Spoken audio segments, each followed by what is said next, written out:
கிறிஸ்துவுக்குள் அன்பான கர்த்தருடைய பிள்ளைகளே, இன்றைய வேத வசனமும் ஜெபமும் ரோமர் எழுதின நிருபம் 16ஆம் அதிகாரம் 17ஆம் வசனம். அன்றியும் சகோதரரே, நீங்கள் கற்றுக்கொண்ட உபதேசத்துக்கு விரோதமாய் பிரிவினைகளையும் இடரல்களையும் உண்டாக்குகிறவர்களை குறித்து எச்சரிக்கையாயிருந்து அவர்களை விட்டு விலக வேண்டும் என்று உங்களுக்கு புத்தி சொல்லுகிறேன்.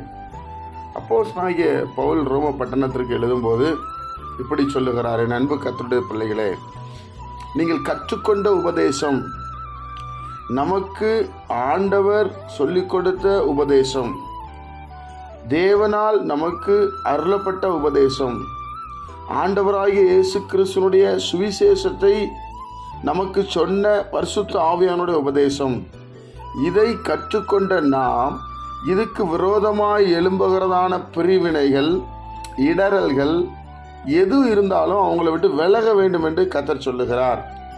இப்போ வேத புஸ்தகத்தில் வசனமே வெளிச்சம், நீங்கள் அதிகமாக வசனத்தின்படி நடக்கணும், வசனத்தை படிக்கணும்னு சொன்னால் அதுக்கு விரோதமாக யார் பேசினாலும் அதை நம்ம ஏற்றுக்கொள்ளக்கூடாது. ஆண்டவராக இயேசு கிறிஸ்து நல்லா ஜெபிக்கிறது கற்றுக் கொடுத்திருக்கிறார். முழங்காலில் நின்று ஜெபிக்கிறார், அதிகாலையில் ஜெபிக்கிறார், உட்காரும் போது நடக்கும் போதெல்லாம் ஜெபம் பண்ணி கொண்டிருக்கிறார். எப்பொழுதும் ஜெபம் பண்ணி விழித்திருங்கள் என்று சொல்லுகிறார். அப்போ அதுக்கு விரோதமாக யாராவது சொன்னால் அதை நாம் ஏற்றுக்கொள்ளக்கூடாது. அது எளிமையாக தான் இருக்கும், ஆனால் அதை நம்ம கற்றுக்கொள்ளக்கூடாது என்று பைபிள் சொல்லுகிறது. அதைத்தான் அப்போஸ்தலனாகிய பவுல் இப்படி எழுதுகிறார்: கற்றுக்கொண்ட உபதேசத்துக்கு விரோதமாய். ஆண்டவராக இயேசு கிறிஸ்து பாடுகளின் வழியாக தான் பரலோக ராஜ்யம் போனார். நீங்களும் பின்னாடி பாடுகளின் வழியாக தான் வரணும் என்று எழுதி வைத்திருக்கிறார். அதை யார் மாற்ற முடியும்? அப்போ பாடுகள் படும் பொழுது நாம் கஷ்டப்படக்கூடாது. இந்த வழியாகத்தான் அந்த தேவ ராஜ்யத்துக்கு போக முடியும். கர்த்தருடைய பிள்ளைகளாகிய நாம் அறிந்து கொள்ள வேண்டும், அவர்களை விட்டு விலக வேண்டும் என்று பைபிள் சொல்லுகிறது.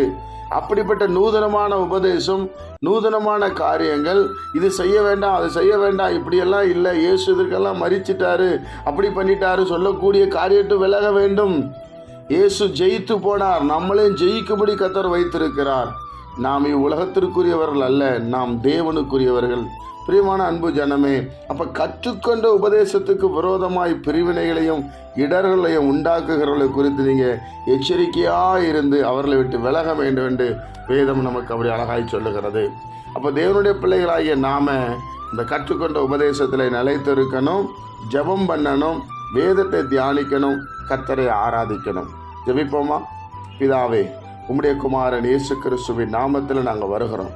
உயிர் துறந்த ஆண்டவருடைய வல்லமை எங்களுக்குள்ளே இறங்கி வரட்டும். நீர் நல்லவரும் நன்மை செய்கிறவருமாயிருக்கிறீர். இயேசு கிறிஸ்துவின் நாமத்தில் எங்களை தாழ்த்தி ஒப்பு கொடுக்கிறோம். இந்த நாளை எங்களுக்கு நீர் ஆசீர்வதித்து தாரும். உடைய சமாதானத்தினால் நிரப்பும். இயேசுவின் மூலம் ஜெபிக்கிற நல்ல பிதாவே, ஆமென்.